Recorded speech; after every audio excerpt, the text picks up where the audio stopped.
Hello everyone, welcome back to the channel. और यार, आज के इस वीडियो में हम एक बहुत इंपॉर्टेंट अपडेट के साथ आ रहे हैं। नीट 2025 के पैटर्न में एक बहुत बड़ा जो है मेजर चेंज आया है। ठीक है। सो यार, आपको उसके अकॉर्डिंग अपने स्टडी प्लान को अपडेट करना ही होगा, या फिर जो है आप कहीं ना कहीं आपके प्रिपरेशन को किल कर रहे हो। ठीक है। सो यार, ये डू और डाई स्ट्रैटेजी है, एंड गेम स्ट्रैटेजी है। इस वीडियो को एंड तक देखना बिल्कुल मत भूलना। ठीक है।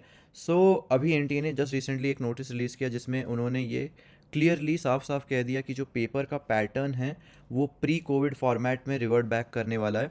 इसका मतलब जो 3 hours 20 minutes का आपको टाइम मिलता था, एक तो वो रिड्यूस होकर के 3 hours हो जाएगा, यानी टाइम आपको कम मिलेगा।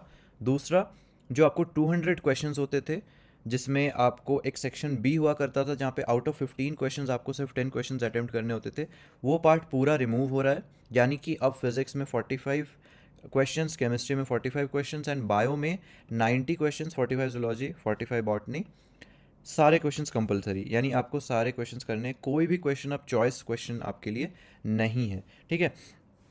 इसे क्या इम्प्लीकेशंस होंगे, पेपर टफ होगा, इजी होगा, इसके लिए हमें किस तरीके से प्रिपेयर करना चाहिए, सारी चीज़ें बताऊंगा।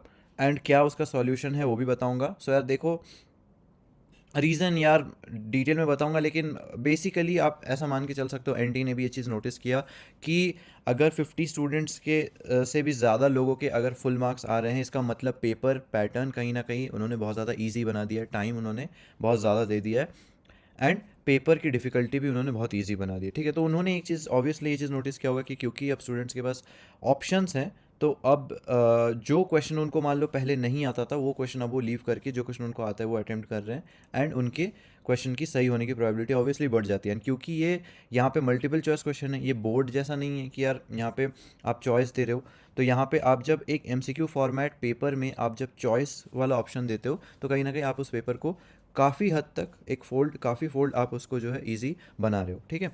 सो देखो, इसमें क्या क्या मॉडिफिकेशंस होंगे। सबसे पहली बात तो पेपर भी प्री कोविड जैसा आएगा, थोड़ा सा टफ पेपर जो 2018 2019 के टाइम का जो पेपर हुआ करता था उस टाइप का, and cut off slightly lower जो एक्सपेक्ट कर सकते हो। और हमें क्या मॉडिफिकेशन करने हैं, सबसे पहली बात तो आपको ज़्यादा से ज़्यादा मॉक टेस्ट देना है। ठीक है। सिर्फ क्लासेस करने से आपको बहुत ज़्यादा फ़ायदा नहीं मिलने वाला है। स्टूडेंट्स की सबसे बड़ी प्रॉब्लम ही ये है कि वो क्लासेस सारी अटेंड करते हैं, वन शॉट देखते हैं, वीडियो लेक्चर्स देखते हैं, लेकिन एनसीईआरटी भी पढ़ लेते हैं, लेकिन वो मॉक टेस्ट की प्रैक्टिस नहीं करते हैं। सारे टॉपिक सॉल्व कर लिया लेकिन एग्जाम में मार्क्स नहीं आ रहे। तो सिंपल सा उसका आंसर है यार, आपको बहुत ज़्यादा मॉक टेस्ट प्रैक्टिस करनी होगी।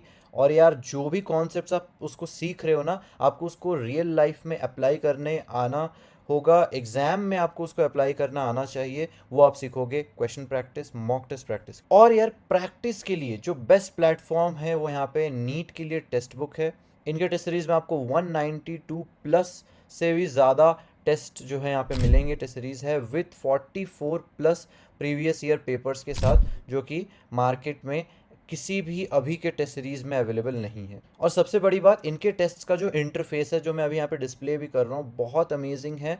बिल्कुल एग्जाम वाली जो है आपको फील देता है। आपको बिल्कुल एकदम जो रियल फील आती है, जैसे आप जेई मेंस वगैरह के एग्जाम वगैरह देते हो, तो आपको एकदम रियल फील उसी टाइप का आने वाला है। एंड यार, सिर्फ यही नहीं, ये जो टेस्ट सीरीज़ है ये आपको सिर्फ ₹629 में पूरे 6 मंथ की वैलिडिटी के साथ जो है मिल जाता है। ये मार्केट में किसी और भी टेस्ट सीरीज से, कोई भी और टेस्ट सीरीज आप उठा के देख लो, उन सब से चीपेस्ट प्राइस में जो है अवेलेबल है। एंड सिर्फ ये नहीं, अगर आप मेरा कोड यूज़ कर सकते हो SOYEB, तो उसमें आपको 10% एक्स्ट्रा जो है डिस्काउंट मिलता है।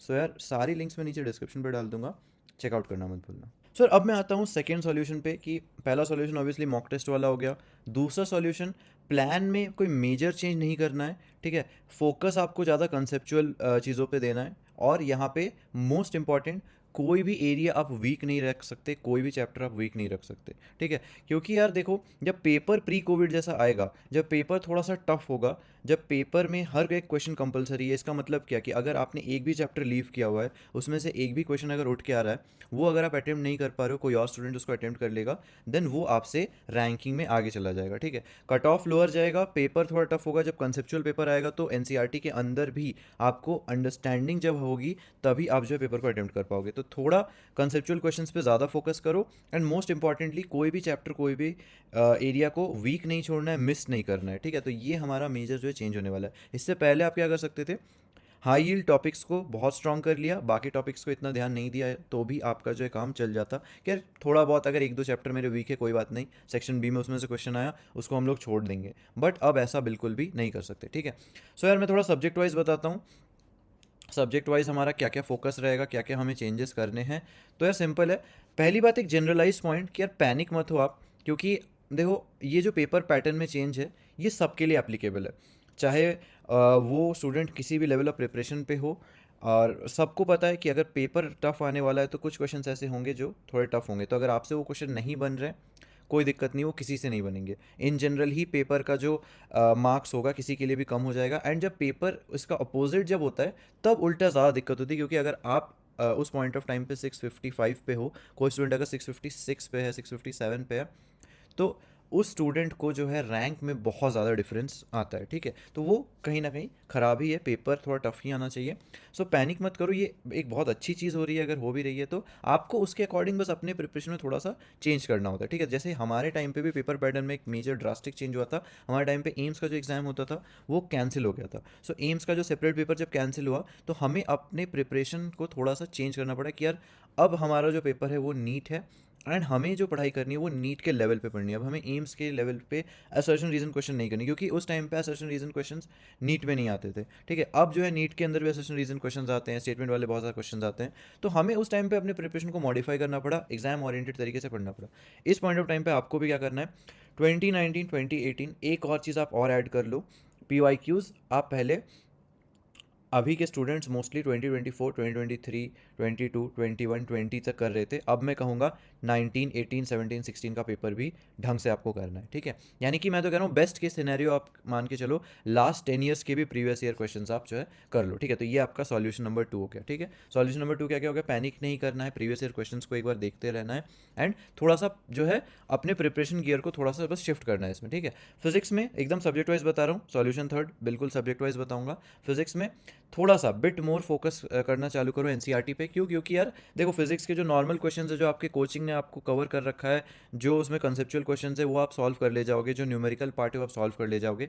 लेकिन एनसीईआरटी का अगर एक ऐसा क्वेश्चन फंस गया जो आपसे नहीं बन पा रहा है, वो आप छोड़ भी नहीं सकते, क्योंकि वहाँ पे आपके पास ऑप्शन भी नहीं है कि आपका सेक्शन बी में है, कंसेप्चुअल है थोड़ा सा, या फिर समझ नहीं आ रहा है, एनसीईआरटी की लाइन से उठा के डाल दिया, एनसीईआरटी का कोई टेबल में से उठा के डाल दिया, डायग्राम उठा के डाल दिया, फैक्ट है, फिगर है, आप वहाँ पे वो चीज़ अफोर्ड नहीं कर सकते, क्योंकि अब आपको सारे क्वेश्चंस कंपलसरी है, ठीक है। तो एक क्वेश्चन को भी मिस नहीं कर सकते, तो थोड़ा एनसीईआरटी पे फोकस बढ़ाओ, क्योंकि कोचिंग जनरली फिजिक्स और केमिस्ट्री में इतना एनसीईआरटी में एम्फेसिस नहीं देती है, आजकल देने लगी है, बट इन जनरल थोड़ा सा जो है कोचिंग का इतना नहीं रहता है, ठीक है।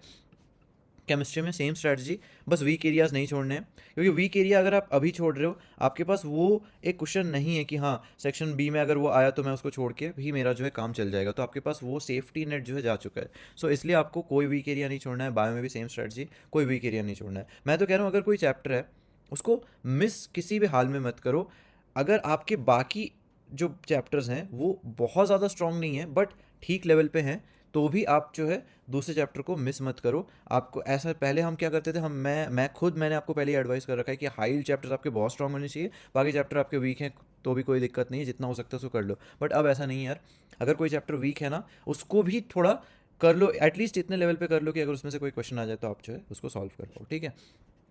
सो यार कुछ डूज़ है कुछ डोंट्स है, सिंपल सिंपल से बता देता हूँ। सिली मिस्टेक्स की रिव्यू जरूर करना, ज़्यादा से ज़्यादा फोकस करना और री रिव्यू करना। जो भी मैं हमेशा अपने प्रिपरेशन वीडियोस में एक बताता हूँ कि आपने जब अपने टाइम पे डीपीपी सॉल्व किया, आपने जब अपने टाइम पे मॉड्यूल के क्वेश्चन सॉल्व किए, जो भी डाउट वाले क्वेश्चन थे, जो भी टफ वाले क्वेश्चन थे, कंसेप्चुअल क्वेश्चन, जो भी आपसे मिस्टेक्स हुई, ये 4 टाइप के क्वेश्चन होते हैं जो आपको फिर से रिविजन करते वक्त देखने होते हैं। पूरा मॉड्यूल सॉल्व करने की जरूरत नहीं है, पूरा डीपीपी सॉल्व करने की जरूरत नहीं है, लेकिन जब आपने पहली बार मॉड्यूल किया था, जब आपने पहली बार डीपीपी किया था, उसमें से doubt, tough, conceptual and mistake वाले क्वेश्चन उनको जो है रिवाइज आपको करना है, ठीक है। तो सिली मिस्टेक रिव्यू भी वही वाला हो गया, सिर्फ सिली मिस्टेक्स नहीं, डाउट, टफ, कंसेप्चुअल भी इसमें ऐड कर दो। More practice of mock test, जैसे कि मैंने अभी बताया, more NCERT based question practice, ये भी मैंने अभी बताया। और ये नहीं, डोंट्स में क्या है, बिल्कुल भी कोई चैप्टर मिस नहीं करना है एंड किसी भी चैप्टर को ऐसे सुपरफिशियली उड़ा करके नहीं जाना है, ठीक है। तो सारे चैप्टर को इक्वली जो है स्ट्रॉन्ग करने की कोशिश करनी है, जितना हो सकता है इक्वली स्ट्रॉन्ग करने की कोशिश करो। हाइट पे ऑब्वियसली आपका फोकस ज़्यादा ही रहेगा, वो अभी भी वैलिड है, वो अभी भी ट्रू है, बट अब आपके पास वो सेफ्टी नेट नहीं, आपके माइंड में होना चाहिए कि हाँ अब मेरे पास वो सेक्शन बी वाला सीन नहीं है कि अगर मैं जो मेरा क्वेश्चन नहीं बन रहा है सेक्शन बी में है, मैं उसको छोड़ सकता हूँ। अब आपको ये चीज़ आपके back of the mind obviously होना चाहिए, और ये आप माइंड में तब भी रखो जब आप सोच रहे हो कि हाँ ये पार्ट क्या मुझे छोड़ना चाहिए या पढ़ना चाहिए, तब आपको आपके माइंड में ये चीज़ ऑटोमेटिकली ये पॉइंट आना चाहिए। सो यार दैट्स इट। मेरे को इस वीडियो में बस इतना ही बताना था यार, ऐसे वीडियोस के साथ मैं आपसे कनेक्टेड रहूँगा, आप अपडेट्स लाता रहूँगा। आप चैनल को सब्सक्राइब कर लेना, लाइक कर देना वीडियो को, और अपने फ्रेंड्स के साथ शेयर करना। मिलते हैं अगले वीडियो में, तब तक के लिए बाय बाय।